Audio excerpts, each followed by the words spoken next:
Understand, no international student is going back. No international student needs to go back to their home country. You're safe here, so stay here. Be it US, UK, Australia, wherever you are safe. Unfortunately, some of our own people are spreading negative thoughts. They are turning around and saying stuff which is not worthy of your ears. Please, be sensible. Think right. We don't need people to tell us where we belong and where we don't belong. You decided to come to this country to make a better life, to get an education. So make sure you get that. Now let's focus on how to make best use of this time here. Do you realize that by using technology, moving to online studies, you've developed a brand new skill? So, what should be your focus during this pandemic? Where do you think you should spend your time? Doing TikToking or Facebooking or something more? First of all, do not reduce your study load.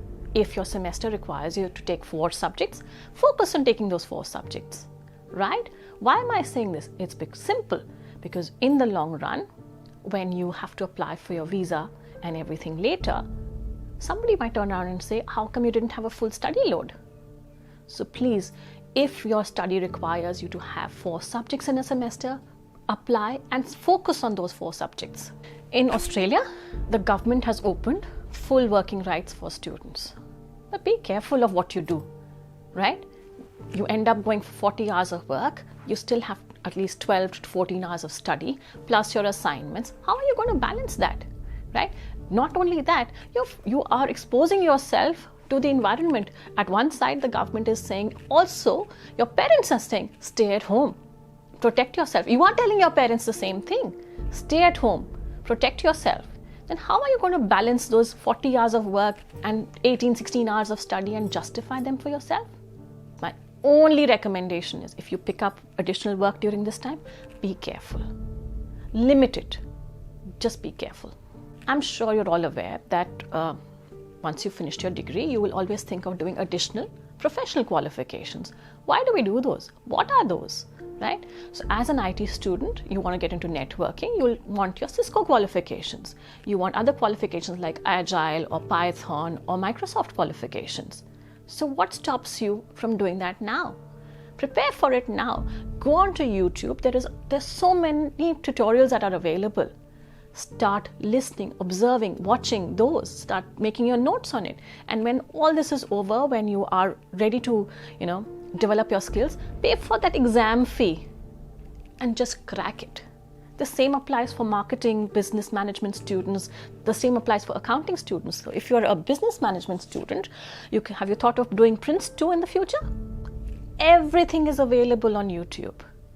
All you need to do is spend those extra 2 hours and listen to those lectures and make your notes. And again, when the time is right, just go ahead, pay for just the exam fee and have that additional qualification. Why? Because then your CV has weight.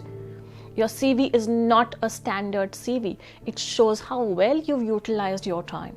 So as international students, please don't think of going back, right? If you need something, reach out to your community. Indians are strong all over the world. All you need to do is a little search on Facebook and say Indian community in Melbourne, right? And you will have a lot of volunteers who are there to help out. The temples, the gurdwaras, reach out to them. There are people there to help you. There is no shame in asking for help, but be genuine about it. Don't become hoarders. Because it is available, you are going to ask for more. No, if you genuinely need it, then ask for help, because this coronavirus is not running away too soon, right? So when we may need this help 2 months from now, 3 months from now, the supplies should be there for you. Don't hoard, but reach out when you need something. It could be food, it could be your extra blanket, it could be any help that you need. I'm sure some of you have already seen this, but the Indian community recently found a young boy, Indian student rather, sleeping outside a shop in Elsternwick. So what did the community do? They spoke to him and realized that he was feeling uneasy and he didn't have a place to go to. So we rescued him, literally rescued him. The community has rescued him and now made sure that he has a place to stay, he has food to eat. Not only that, based on his skills, have helped him find a job. Understand this, 95% of the Indian community has all come here as students. They've been through this. They've been through what you are going through, the journey of being a student, right? So don't be shy. They're there to help you. They're there to support you. Reach out. Don't worry. We are here for each other. Over the next few weeks, I'll possibly do a couple of more sessions, maybe get a few more friends who are experts in their field to come and share their experiences. You can ask questions. Maybe we'll have a Zoom session together. Let's use technology in our favor. Post your questions here. I'll see how best I can answer them. Ask people who can answer them for you and provide that support. If you need links to your community areas as well, just feel free to reach out. Once again, nobody is going back. I repeat, nobody is going back. We're going to stay here, stay good together, stay strong, learn a lot more, and come out really stronger at the end of it. Okay? And on that note, all I'm going to say is Jai Hind.